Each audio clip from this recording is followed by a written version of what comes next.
नमस्कार, मैं हूं राघवेंद्र दुबे। आज एक ऐसे गंभीर मसले की बात करने जा रहे हैं जो आपके आंखों में आंसू भर देगा, आपको नींद नहीं आएगी। आज बात कर रहे हैं एक ऐसे गरीब की, सब्जी बेचने वाले की, जिसका अगर आप वीडियो देख लेंगे तो आपकी आंखों से आंसू निकल जाएंगे। कितनी बेबसी, कितनी लाचारी, कितना दर्द छुपाए वो व्यक्ति। और कमोबेश यही हालत हर गरीब की है, हर उस मध्यम वर्ग की है जो रोजी रोटी के लिए प्रयत्न तो करता है लेकिन वो अपना परिवार नहीं पाल पाता है,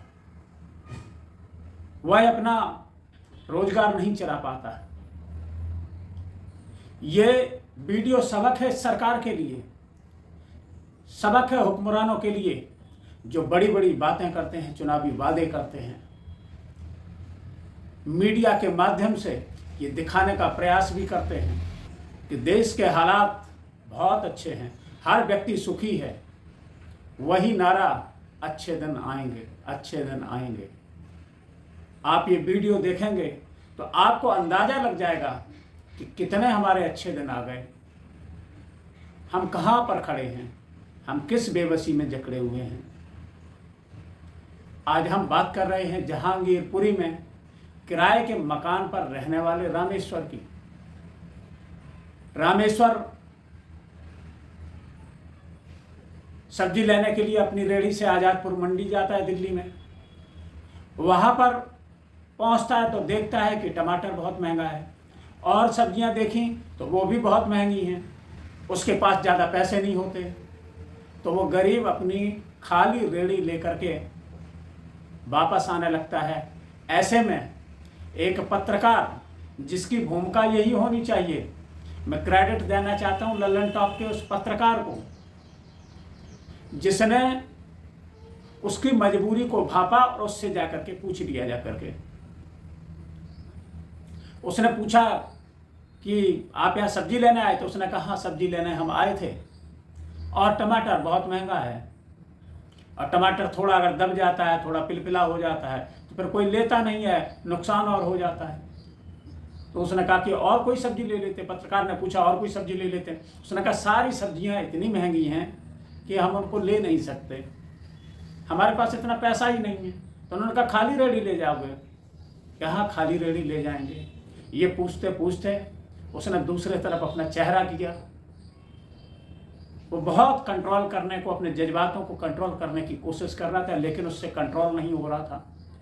आखिर में उसके आंखों में आंसू भर आए और वो अपने जो उसके गले में गमछा था उसे लगा करके पहुंचने लगा। उसका बेटा भी उसके साथ आया था, वो एक तरफ खड़ा हुआ था। बेटे को ये एहसास ना हो कि हमारा पिता जो हमारा हीरो है वो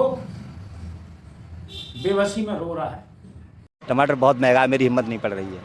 अब वहाँ जाके क्या भाव बिके, क्या भाव ना बिके, फिर हमें घाटा लग जाता है। जैसे मंदा अगर ढीला भी हो जाए या कुछ हो जाता है जैसे टमाटर, तो फिर घाटा लग जाता है, फिर हमें पेट गुजारा नहीं हो पाता। और गुजारा करने के लिए तो कुछ भी मिले, सब यानी सारी चीज़ें ही कुल मिला के महंगी हैं। जो भी चीज़ लेने जाओ वही महंगी है।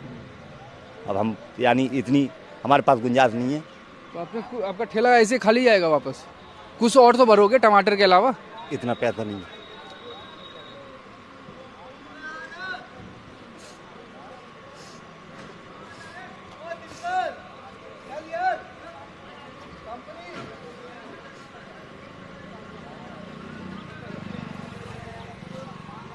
सुबह में किनके, अपने बेटे के साथ आए थे आप?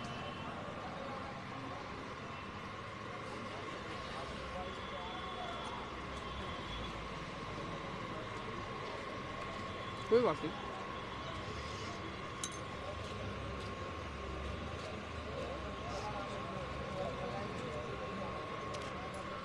हमारी गुजर नहीं हो रही। कहाँ से आए हैं आप? कहाँ रहते हैं? जहांगीरपुरी। जहांगीरपुरी में रहते हैं यहाँ दिल्ली में? किराए पर रहते हैं। कितना किराया है? 4000। और कमाई? कमाई का तो 100 रुपये का भी हिल्ला नहीं। 100 रुपये भी 100-200 रुपये भी टाइट पड़ रहा है। और ऐसी बेबसी, ऐसी गरीबी कि सरकार लाख डंका पीटे।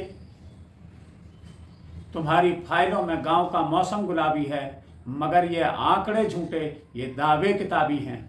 तीसरी अर्थव्यवस्था का डंका पिटने लगा है। नए सब्जबाग प्रधानमंत्री जी द्वारा दिखाए जाने लगे हैं।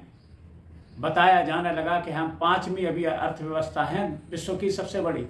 अरे उस पांचवी अर्थव्यवस्था को क्या अचार डालेंगे जहां पर गरीब का पेट न भर रहा हो, जहां गरीब के आप आंसू ना पहुंच पाएं, और जहां अमीर और गरीब में इतनी ज़्यादा खाई बढ़ जाए कि गरीब अपना गुजारा ना कर सके। उससे पूछा गया कि आपका कितना किराया है, तो बताया कि 4,000 हमारा किराया है। किराए के मकान पर रहते हैं कि आमदनी कितनी हो जाती है, कह रहे कुछ भी हिल्ला नहीं है, 100 रुपये का भी इंतजाम नहीं हो पाता कहीं। कैसी बेबसी, कैसी दुर्दशा।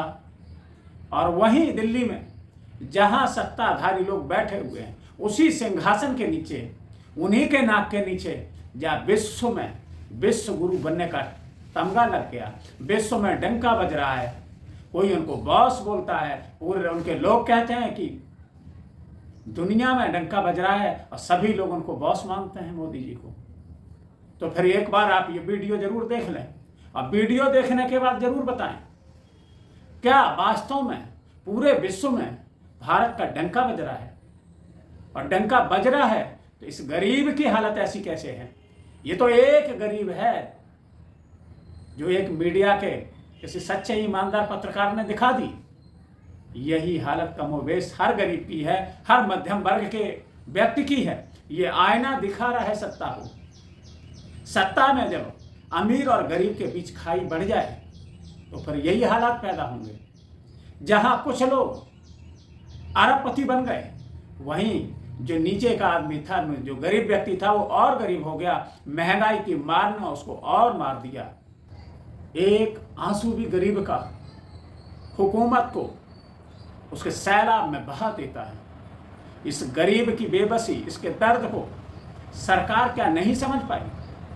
कितने लोगों ने वीडियो देखा, क्या बादशाह के पास ये वीडियो नहीं गया, क्या उसने नहीं देखा, क्या ये दुर्दशा नहीं देखी। उनके मंत्री जहां बिना मुद्दे के संसद में चीख रहे हैं, चिल्ला रहे हैं, उनके सांसद दिल्ली के जो विपक्ष को मूर्ख बोल रहे हैं, नामर्द बोल रहे हैं, पता नहीं कैसी कैसी घटिया भाषा बोल रहे हैं, उनको इन गरीबों का दर्द, इनके आंसू नहीं दिखाई दे रहे।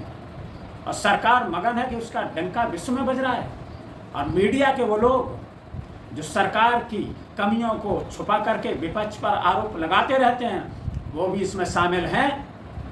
और जो गरीब की हाय लगेगी उसमें ये लोग भी बह जाएंगे। राहुल गांधी ने एक ट्वीट किया है। उन्होंने कहा कि एक तरफ सत्ता संरक्षित लोग हैं जो ताकतवर हैं, जिनके इशारों पर नीतियां बनती हैं, और दूसरी तरफ आम हिंदुस्तानी है जिसकी पहुंच से सब्जी जैसी बुनियादी चीजें भी दूर होती जा रही हैं। हमें अमीर और गरीब के बीच बढ़ती इस खाई को भरना होगा, इन आंसुओं को पहुंचना होगा। कार संवेदनहीन कैसे हो गई। मणिपुर में लोग इसी तरीके से 3 महीने होने को है, वहाँ पर भी पूरा मणिपुर जल रहा है, जब महिलाओं के साथ बलात्कार हो रहा है, जब महिलाओं की नग्न परेड हो रही है, और ये सरकार जाने को तैयार नहीं, प्रधानमंत्री सदन में बोलने को तैयार नहीं है।